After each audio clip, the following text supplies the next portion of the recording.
ایران اسرائیل جنگ تو ختم ہو گئی، لیکن اس جنگ سے جڑے سنسنی خیز انکشافات کا سلسلہ اب بھی جاری ہے۔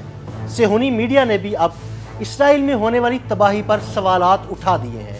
ایرانی میزائلوں سے اسرائیل میں کتنی تباہی ہوئی اور ایران نے اسرائیل کے جو ڈرونز گرائے اس سے اسرائیل کو کتنا نقصان اٹھانا پڑا، آئیے بہت سے سوالات کے جوابات جاننے کی کوشش کرتے ہیں۔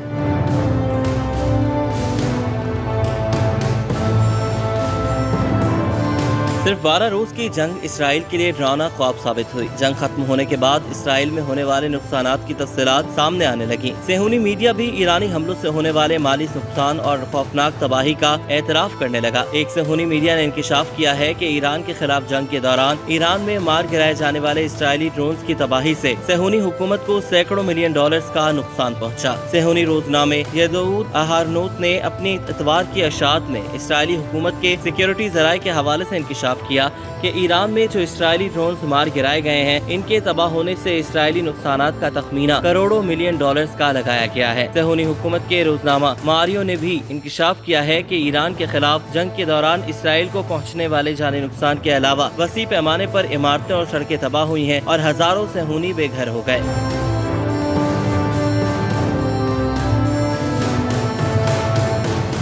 صہیونی روزنامہ ماریو نے لکھا کہ یہ صحیح ہے کہ یہ جنگ صرف 12 دن چلی، لیکن اس میں ہونے والی بربادی بہت وسیع ہے۔ ایران کے بیلسٹک میزائلوں نے عمارتیں، ادارے اور مراکز سب کچھ تباہ کر دیا۔ ماریو نے لکھا کہ اس جنگ میں تباہ ہو جانے والے علاقوں کو اپنی پہلی حالت میں واپس لانے کے لیے برسوں لگیں گے، وہ بھی اگر یہ کام ممکن ہوا تو۔ صہیونی ٹی وی چینل 30 نے بھی انکشاف کیا کہ ایران کے میزائل حملوں سے اسرائیلی حکومت کے فوجی اور اسٹریٹجک مراکز کو ناقابل تلافی نقصان پہنچا، لیکن صہیونی حکام اور فوج نے اب تک اس بارے میں کچھ بھی نہیں کہا۔ ہارتس جریدے سے وابستہ صہیونی صحافی رافیف دروگیر نے بھی اعتراف کیا کہ ایران سے جنگ میں اسرائیل کو شدید ناکامی ہوئی۔ رافیف دروگیر کے مطابق صہیونی حکومت کے اعلیٰ سیاسی اور فوجی عہدیداروں کے دعووں کے برخلاف تل ابیب کو ایران سے جنگ میں اپنے اہداف حاصل کرنے میں شدید ناکامی کا سامنا کرنا پڑا۔ ہارتس اخبار میں شائع مضمون میں رافیف دروگیر نے لکھا کہ اسرائیل میں ایسا پروپیگنڈا کیا جا رہا ہے جیسے تل ابیب جنگ جیت چکا ہے، لیکن حقیقت یہ ہے کہ ایران سے جنگ کا کوئی بھی ٹارگٹ حاصل نہیں ہو پایا۔ صہیونی صحافی نے لکھا کہ ایران نے اس دوران بازان ریفائنری اور توانائی کے دیگر مراکز کو بھاری نقصان پہنچایا، جس کے نتیجے میں تل ابیب اپنے مقامی ضرورت کو بھی پورا نہیں کر پا رہا۔ دوسری جانب صہیونی حکومت کی توانائی کی تنصیبات پر ایران کے جوابی حملوں کے نتیجے میں غاصب صہیونی حکومت بین الاقوامی مارکیٹوں میں بری طرح متاثر ہو رہی ہے۔